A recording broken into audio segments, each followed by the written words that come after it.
palavras, aí depois você vai tocar o sino, tá bom? Deus pode permitir o choro, mas depois ele consola. Pode permitir a dor, mas depois ele cura. Pode permitir a prova, mas a recompensa sempre chega no final. Deus pode permitir a queda, mas depois levanta. Pode permitir a seca, depois Deus manda a chuva, que sejam chuvas de bênçãos, de saúde.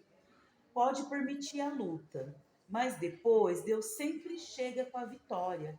Receba essa vitória das mãos de Deus, que venha carregada de muita paz para o seu coração. Fim de uma etapa. Regina, pode tocar o sino.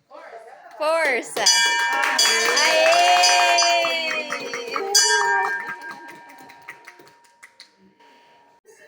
A vocês, minha família, mais uma etapa vencida na minha vida.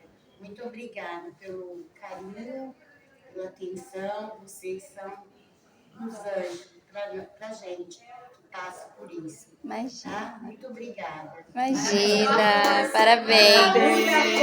Parabéns. Aí.